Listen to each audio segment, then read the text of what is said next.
Hello everybody, Vader's Vault here, showcasing another one of our sabers out of the vault. This one the customer named Avalon, and it's based on several different sabers that he liked. He's a big fan of Rob's work at Genesis Custom Sabers. He's also known as Mad Cow, and he really liked his fulcrum saber that Rob did, and it's also one of my favorites that Rob has done. So we wanted to incorporate a lot of the different design cues from that saber, along with a few other things he kind of put together from stuff that we've done, and also just some design ideas that he had in his own mind. He wanted it to be very regal looking, polished, with gold powder coating to kind of give it that two-tone contrast. And wanted it to be powered by the Plector Labs Petit Crouton soundboard and with a purple blade. And while on the outside it looks, simple and understated, it's actually a very detailed saber, very well put together in my opinion. It's got a lot of features that we've been using lately on our sabers, including a very easy to access chassis that is accessed by unscrewing the hilt, which I'll show in a minute. We've got a nice recessed auxiliary switch in there. See if that shows up well on camera. That way you don't bump it while you're using the saber, but it's also very easy to click and activate when you want to. Recessed lighted anti-vandal switch. You got plenty of blinkies, 5 of them to be exact, operating on the 2 accent sequenced pads from the Petit Crouton. 2-watt speaker, giving a nice loud full tone. Lots of resonance room here in the large pommel.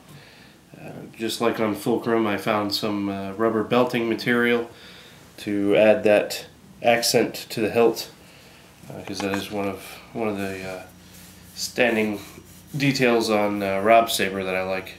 It sets off from the rest of the hilt. I'll show you a little bit about the insides. The saber is easy to access the SD card, so you can change your sound fonts and your configuration pretty easily. You just unscrew the back half of the hilt. Pretty much all there is to it. There's nothing you need to worry about in the way. Everything was taken care of there. As you can see, it's a nice Mad Cow styled PVC sled.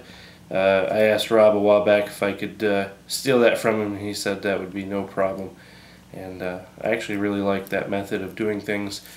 That way nothing moves. You just unscrew whatever hilt portion you want, and you have access easily to the SD card right here. Pop it out, make your changes, put it back in, and you're ready to go. Just screw the hilt section back in.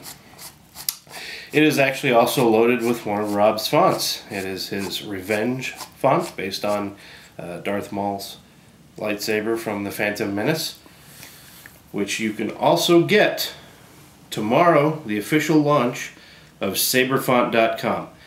For anybody who has a Petit Crouton or Crystal Focus lightsaber, saberfont.com is going to be your one-stop shop for all your font needs from many different font makers in the community.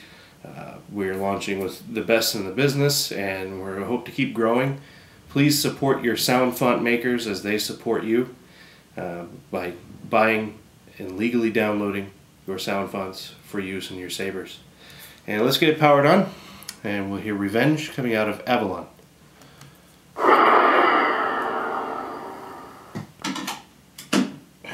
Accent LEDs there. I've got 3 of them on one pad, which is the indicator, and then 2 are on the other pad, which will show up when it starts sequencing.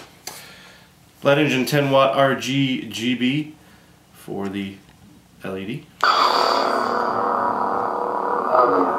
The 2 green dice wired in series for your flash on clash, true flash on clash. And of course the nice bright blue sequence LEDs there in the bottom. Bright white anti-vandal switch. Let's see if we can get the flash to show up on camera here. There it is on the lockup. Blaster blocks. Very cool font. Goes great with the saber. Hope he likes it.